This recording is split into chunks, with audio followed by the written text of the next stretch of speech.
another thing that happens on independent film is that you don't have always the same kind of conveniences of a big movie. You don't have as much luxury, you don't have as much money, so you don't have as much of everything. You think about the trailers and the food, the catering, the drivers, all this stuff that makes life a little smoother for an actor, especially an actor at the top of their game. There's a tradition in the film biz of treating the above the line particular cast very well, treating them very well. Right. And on an independent film, you're scrambling the eggs, man. You're out there, shoveling the walk. You're starting the car. You're doing the work. It's great. Yeah. No. You filmed this on the family farm, right? So this was rural. Yeah, Saskatchewan. Saskatchewan's just north of it's kind of connected to, I guess, Montana and the Dakotas, I think, or the border. I'm not sure, but it's the central plains of Canada. My father and his people come from Europe, German immigrants, and my grandfather was a homesteader there, was basically a guy who was running from Eastern Europe and had nothing, and they spoke German, and he had a bunch of books, and they set up this little cabin in the middle of nowhere, and they started to farm the land. And my father was the first one to speak English.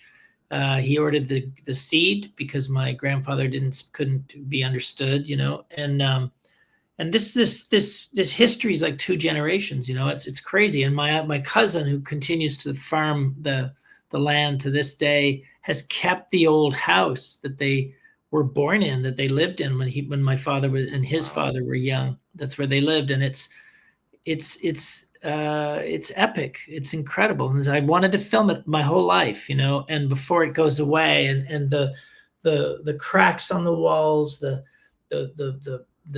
smoke damage from those old oil lamps that they used to light the place. They've got these old wood stoves. Like, it's really interesting. And there's a little room in the back that's full of these old crappy bookshelves, and on the bookshelves are all these old German books, the books that my grandfather first had with him. And there's an old trunk, and this is real stuff, man. And as a filmmaker, you find this stuff, and I didn't know that much about some of these details because my father passed when I was really young. So I've had a curiosity my whole life about his history, his story, like these people. Understood. So I've spent a lot of time digging around, and there's a beautiful moment where I kick open this trunk in the back of this old farmhouse, and I found all this correspondence, letters that he wrote when he was away. And he went in 1960 to East Germany to get my great grandmother, his grandmother, out of the Eastern Bloc, out from behind the Iron Curtain.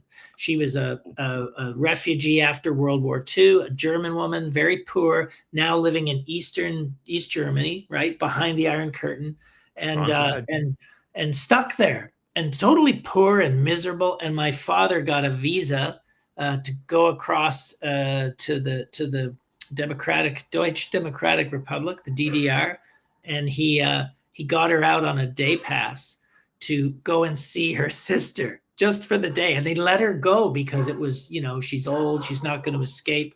And then he put her on a plane. Get her out of there, It's incredible. So I'm reading this stuff and I'm like, I got to put this stuff in the movie. So Vince's character has a little journey of discovery through some of these old letters. And then there's this beautiful flashback scene that takes us back to Germany. And Vince and I flew to Berlin, and I've made a couple of German films in my more recent career. And we flew to Berlin, and I enlisted a handful of actors that are part of this group that I've been working with for years. Really excellent performers. And I had my script, and then they worked with me to shape it into better German, and it's the vernacular of the Eastern Bloc and all this stuff. And we rented an old Trabant, the old East German car, engine piece of shit car. Cars, they're like lawnmowers, and we found these amazing locations. And I have this friend named Wolf Erhardt who has all this great wardrobe kit from the day, back in the day, and is a East German guy himself. And we headed out and we made these scenes, And this was like, this is independent film, man. You know, you just take no prisoners. I got to tell you, I want to see this film. So whenever I can somehow find a way to see it, please let me know. Yeah, We'll touch on that towards the end. And I don't want to tell a filmmaker what to do, but I would also love to see a making of this film. Everything you're talking about. I want to see the story behind the story now. This is that's amazing kind stuff. of one of the things you notice when you tell these stories to audiences. You realize that there's a lovely narrative there that they don't necessarily know because they're just watching a fictional film. But my message really is that fiction it's make believe, right? But I believe that there's a relationship between the real and the fictitious. I believe there's a relationship between the documentary and the drama. I think that when you can bring the toolkit of the nonfiction filmmaker into some of the fictional work, I find it really interesting. I find it just walks this nice line. There's something kind of truthful about it. I don't know how many independent films you get to see or if you go to a lot of festivals, but I do quite a bit of work, pre-screening work for different festivals and programming work sometimes. And I've seen a lot of really interesting documentaries. Now, why is that? Why is someone so compelling who is not trained in any way to be compelling on screen? And yet, carefully framed and carefully told, the story is so interesting. I mean, they can be boring and terrible too, of course, but a great documentary is a powerful thing. Why is that? Because real people touch us. They reach out and they touch our hearts because we are real people. And, you know, I'm not so invested when someone's like covered in glorious wardrobe and escapist lighting and fancy this and that and driving the perfect car. Look, that's all fun and relaxing. Maybe it's good escapism, but sometimes, but I like that real. There's something about the real. Yeah, it's cool. I used to host a independent film night in Pittsburgh in the Funny Bone Comedy Club on I forget what day a week. I think it was Sundays, and I solicited movies from filmmakers around the U.S. and even the world. And I got a lot, and I saw a lot of really good things, like what you're talking about. You go, who is this person that made this this beautiful, perfect thing? And then the next one you load is 100% garbage. You know, like you never know. And I was appreciative of them getting it and the work they put in. And it actually tempered my ability to review a movie and go, they put work into this. They loved what they were doing. I always assume it was a sincere effort. Even if I didn't like it, it was for somebody. Yeah, that's very I tried my best, but it was also hard to go from something that was like, this is brilliant storytelling by somebody who has no training. Like you read their bio, like I graduated high school and then I made this. Like that's like, and you see some good stuff. It's amazing what is out there. I mean, it's something that's really, really hard for me, as you can tell, talking to me, but just learning to kind of open up and listen and observe and see what the world brings you. That's where the stories are. This is a Frederick Wiseman idea. I don't know if you know Frederick Wiseman. He's an older man now, but he's one of the great American documentarians. He did so many great films, but one of his films, I'll just throw one title at you, but it's called High School. And it's shot back in the 50s or 60s. It's a long time ago. But he just embedded himself into a high school, urban America, particular year, and he spent an entire year just filming everything, watching everything. He never asked questions. He never interviewed anyone. He just observed. And he didn't have an agenda. He doesn't go into a film project and go, you know, I'm going to tell the story from this point of view. No. He doesn't know. He doesn't know yet. He just observes, and he shoots an enormous amount, and out of it comes a narrative. A story emerges out of this kind of exploration. And that's a very beautiful thing to do. It's respectful. It's honest. Of course, he is the filmmaker processing the material, but it's just, he gets the pick. It's magical though. It's and I think it's very difficult to raise money for projects like that, because when you tell someone, if I was pitching you to put money into Field Sketches and I said, you know, and we're going to do all this improvising and we're going to explore it together and we're going to maybe go to Germany because I think it'd be really interesting to discover some of these ideas. You'd be like, who is this guy and what's he talking about? Why do you want to go to Germany for free? Well, you know, exactly. You need a holiday. Number one question. But it's tricky, right? But the magic comes from the listening and the watching and the observing and the accidents. There are accidents every day along the way, little mistakes. And if you're paying attention, they become your little nuggets, these magical things that start to kind of build your story. I do this thing. Ben is Emmanuel is a good friend of mine. And I also do some acting workshops for him in his acting school. And I do this story development thing with actors where I give them kind of scenarios, and then we improvise these scenes, and I try to build these scenes out of them, out of who they are, how I perceive them. So I'm processing, it's not just like anything goes. I'm giving them kind of direction, but I'm trying to mine what is particular about them, because I don't believe in movie stars, really. I just believe in people. I think people are interesting, and I think given the right structure, the right idea, the right concept, I think everyone has a really interesting story to tell. Everyone has a compelling character to play. During the pandemic, I was in the middle of prepping a movie, and of course it fell apart. And when we were allowed to kind of go outside again, I couldn't get the unions on board for this film because they were still like government protocols, were still up in the air, la la la. So I had to go non-union with this show.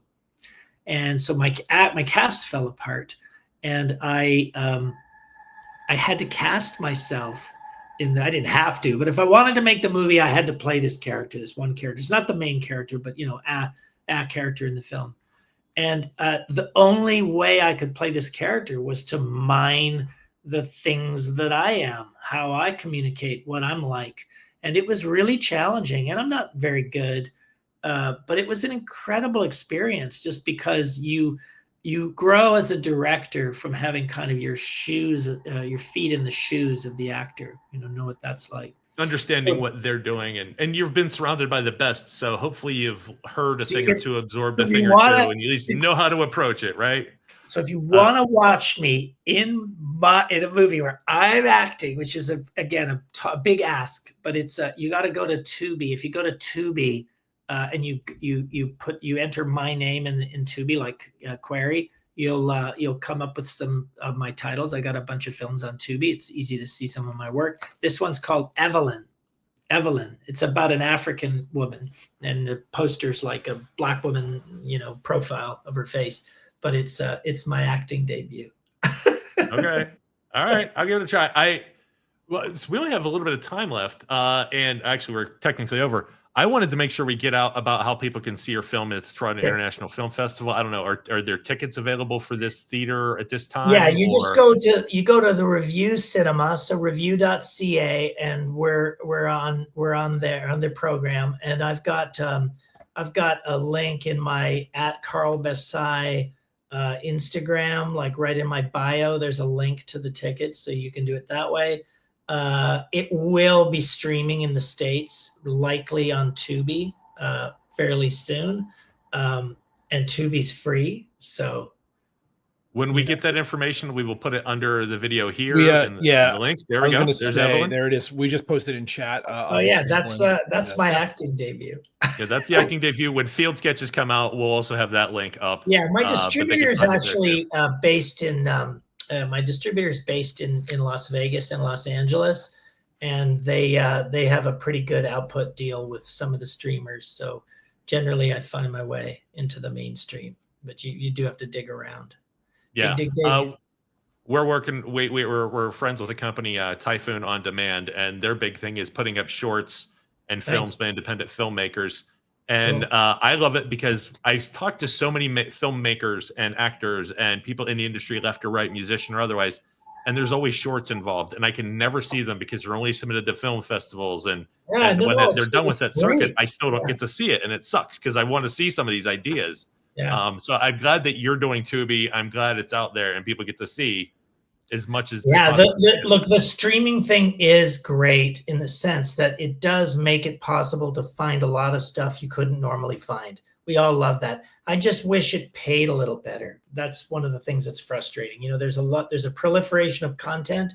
Everyone wants their content out there, so it's a battleground to get the kind of value out of the streaming. But you know what? It's a volume game. You just have to keep making films. Yep, I get it. Hey, Carl, I want to thank you so much for your time being here. I could talk to you absolutely all night long. Nice. I appreciate you giving up some hockey time for us. I'm going to let you get back to it.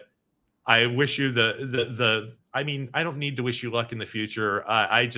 You are doing what you love doing, and it's such a heartwarming thing to hear Nice. that you get to do this, that you get to hang out with these creative people, and you get to just do the ultimate. The way Vincent was even talking about how like he would pick this and how you would pick this, and that Yeah. you're doing it. I hope the next movie's like that. I hope the next movie after that is your ability to create the way you want to. Thank you Because it so sounds much. amazing, and I want to see your film. So Nice. thank you. Well, I appreciate you. Thank you so much for hosting us. It was really fun, and it's always a pleasure to talk with cinema enthusiasts, for sure. Hey, thank you so much. Have a great night. We're going to get out of here. Everybody, have a great night. Carl, stick around one more minute, and after we get out of here, everyone, have a great night. Thanks for tuning in. Be safe out there. Thank you.